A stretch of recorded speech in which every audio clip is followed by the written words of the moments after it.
करो। हर्षद जी, महाराष्ट्र। राधे राधे महाराज जी। महाराज जी, आपके चरणों में कोटि कोटि प्रणाम। महाराज जी, दृष्टा कैसे बने?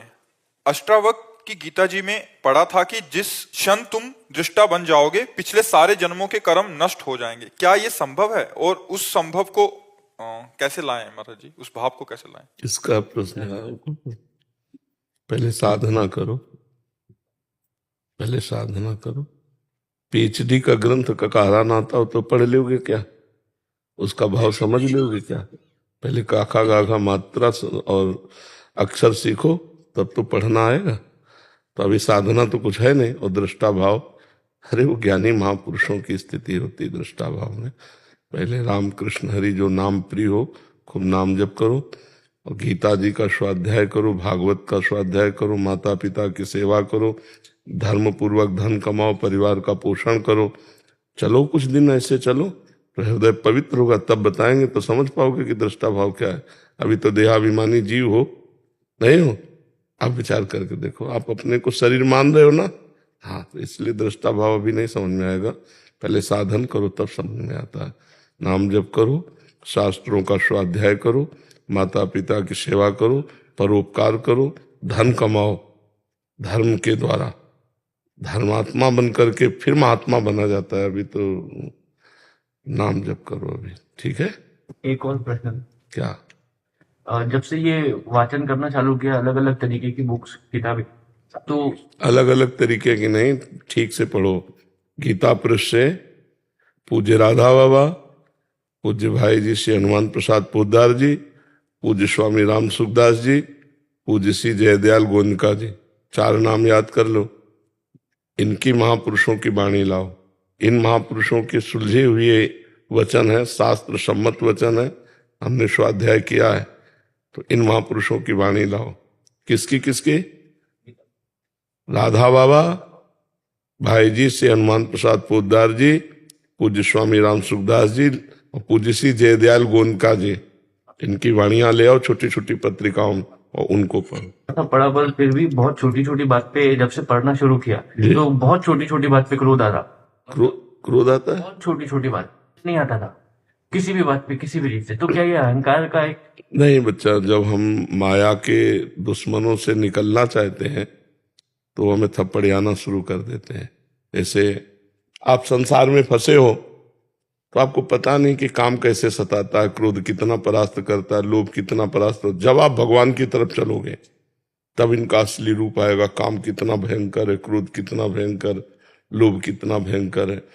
इनको सहा जाता है। जिसे जिस बात पे गुस्सा आ रही, शांत भाव से, हमें गुस्सा नहीं करनी। ये विकार है। त्रिविधम नरकस्येदम द्वारम नाशन मात्मनः कामः क्रोधा तथा लोभा तस्मादेत त्रयम त्यजेत। ये 3 नरक के द्वार हैं, काम क्रोध लोभ। तस्मा, इनको त्याग देना चाहिए। जब काम आ रहा है तो अगर पत्नी है तो धर्म पूर्वक, क्रोध आ रहा है तो चुपचाप उसको सह लिया, लोभ आ रहा है तो धर्म पूर्वक धन कमाओ, अधर्म का धन नहीं। क्योंकि तीनों नरक के द्वार हैं। काम क्रोध मद लोभ सब नाथ नरक के पंथ। ये पंथ माने रास्ता, ये नरक के रास्ते हैं। नाथ नरक के पंथ। तो अब बचो, काम से बचो, क्रोध से बचो, लोभ से बचो। धीरे धीरे साक्षी भाव तक पहुंचने के लिए पहले इनको परास्त करना आवश्यक भाव है। और काम क्रोध लोभ ये आते कहाँ हैं तुम्हें पता है? मन में। मन में आते हैं। अंतःकरण उसे ही कहते हैं जहां मन बुद्धि चित्त अहंकार है। उसी अहम में, अहंकार में आते हैं। यही इंद्रियों के द्वारा मन भोगना चाहता है। तो आप तो है नहीं, मन है। ये भाव पहले लाओ कि ये सब विकार मन में है, मेरे में नहीं। जो जलन हो रही वो मन को हो रही, मेरे को नहीं हो रही। तो आप अलग होना शुरू हुए ना, तो आप साक्षी भाव में आना शुरू हुए, आप दृष्टा भाव में आना शुरू हुए। आप देखने वाले हैं मन को, ना कि आप मन है। तो काम क्रोध आदि मन में आए, आप में तो आए नहीं। तो आप उसे देख रहे हैं तो आप उसे जीत जाएंगे, क्योंकि आप में नहीं है, वो मन में है। और जब अपने पे तो हम हार जाएंगे। इसीलिए दृष्टा भाव, पर उसमें टिकोगे नहीं अभी, क्योंकि तपस्या नहीं है ना, पवित्रता नहीं है, तो इसलिए टिकोगे नहीं उसमें। टिक गया सो ज्ञानी, टिक जाए सो ज्ञानी, फिसल जाए सो अज्ञानी। ठीक है। सरिता जी लुधियाना से। राधे राधे। राधे राधे गुरुजी। गुरुजी, निर्गुण भक्ति और त्रिगुण भक्ति क्या होती है? त्रिगुण भक्ति, त्रिगुण भाव मैंने त्रिगुण भाव कहे, सतोगुण रजोगुण तमोगुण, इन्हीं के त्रिगुण भाव है। ये तीन मायाकृत भाव है, इनसे बचना है कि इसमें जाना है? बचना है। हाँ, इनसे बचना। इसलिए कि निर्गुण भक्ति कैसे करी जा सकती है? तो पहले नाम जप करो डट के, भगवान का हाँ जी हाँ, नाम जप करो और भगवान की कथाएं सुनो हाँ जी हाँ, अधिक से अधिक। हाँ जी। और इसके बाद भगवान से प्रार्थना करो कि आपका सगुण रूप और आपका निर्गुण रूप क्या है, हमको ये चर्चा सुनवाओ या हमारे अंदर ज्ञान प्रदान करो। तो सोई जाने ही जे देव जनाई और जानत तुम्हें तुम्हें हो जाए।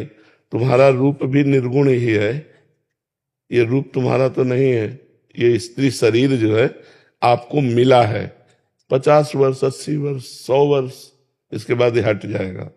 अगर आप मुक्त नहीं हुई तो फिर नए शरीर में जाएंगे। वो नया शरीर क्या है कर्म के अनुसार, ये तो विधाता जानते हैं। जो हमारा स्वरूप है वो न स्त्री है न पुरुष है, उसका कोई रूप नहीं। हमारा स्वरूप ही निर्गुण है। जो हमारा स्वरूप है वो आकार रहित है। हम उसको जिस आकार में आरोपित कर देते हैं वही वो आकार मान लिया जाता है।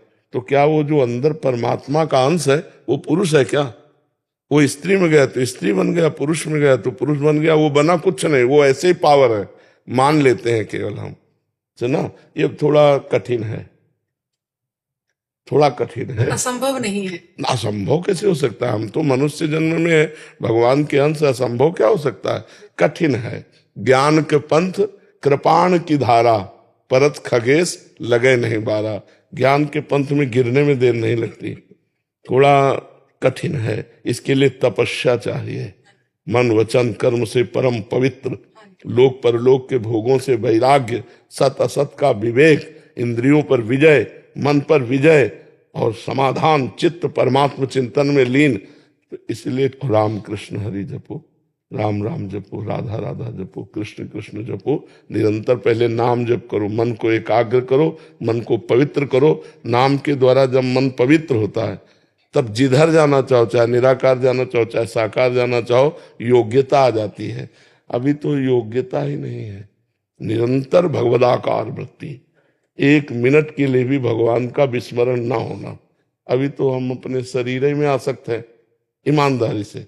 बिल्कुल शरीर में सकते हैं। अभी तो बहुत दूर पड़े हैं। अभी तो अब शुरू किया नाम जप, अभी तो यहाँ से स्टार्ट किया है कि भी आपसे सीखा है कि जो भी पाठ पूजा करते हैं, कर्म करते हैं, अभी तो मैं समर्पित करने की भावना आनी शुरू हुई है। बहुत सुंदर, अब सही मार्ग पे चल रहे हो। अब चलो, इसी को बहुत काल तक करो, नाम न छूटने पावे, बस सब बात बन जाएगी।